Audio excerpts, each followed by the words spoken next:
নমস্কার বন্ধুরা, কেমন আছেন সবাই? মমস কিচেনের আরেকটি নতুন রেসিপিতে আপনাদের সকলকে স্বাগত জানাই। আজকে আমি তৈরি করব আমের আইসক্রিম। এটি তৈরি করার জন্য আমি প্রথমেই হাফ লিটার দুধ নিয়ে নিলাম, আর সেটি আমি একটি পাত্রে খুব ভালোভাবে জাল দিয়ে নিচ্ছি। আমি এখানে কিছু ড্রাই ফ্রুট কুচি কুচি করে কেটে দিয়ে দিয়েছি। আমি এখানে দিয়েছি কাজু বাদাম আর আমন্ড। আপনারা চাইলে খেজুর বা আরও বেশ কিছু ড্রাই ফ্রুটস অ্যাড করতে পারেন। তারপর আমি এর মধ্যে দিয়ে দিচ্ছি হাফ কাপ মতো চিনি।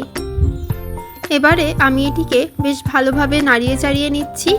তারপর আমি এখানে নিয়ে নিলাম একটি আম, আর সেটিকে আমি কুচি কুচি করে কেটে নিয়েছি। এবারে আমি মিক্সিতে দিয়ে দেব এবং খুব ভালোভাবে পেস্ট করে নেব। এবারে সেই তৈরি করে রাখা দুধটির মধ্যে আমি এই আমের পেস্টটি দিয়ে দিচ্ছি এবং খুব ভালোভাবে এটিকে মিশিয়ে নিচ্ছি।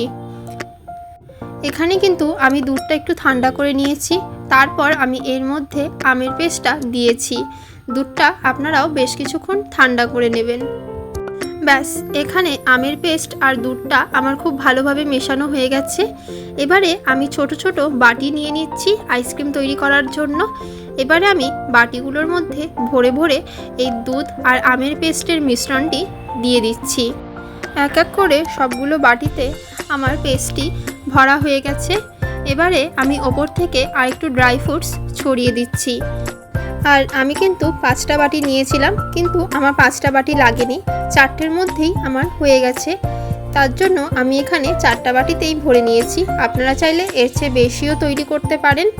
এবারে আমি সবগুলোর মধ্যে ড্রাই ফ্রুটস দিয়ে দিলাম। এরপর আমি এর ওপর দিক দিয়ে এরকমভাবে প্লাস্টিক দিয়ে নিয়ে গার্ডারের সাহায্যে এটিকে খুব ভালোভাবে আটকে দেব।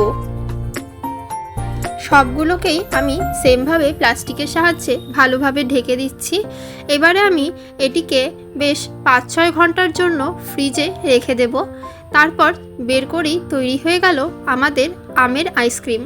রেসিপিটি যদি আপনাদের ভালো লাগে তাহলে অবশ্যই বাড়িতে একবার ট্রাই করবেন এবং আমাকে কমেন্টে জানাতে ভুলবেন না যে আপনাদের কেমন লাগলো। ভিডিওটি যদি আপনাদের কিছুটা ভালো লেগে থাকে তাহলে অবশ্যই ভিডিওটিকে একটি লাইক করে দেবেন, এবং আমার চ্যানেলের রেসিপিগুলো যদি আপনাদের ভালো লাগে তাহলে অবশ্যই আমার চ্যানেলটিকে সাবস্ক্রাইব করে দেবেন।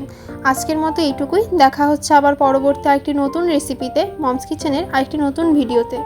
আজকের মতো এইটুকুই, টাটা।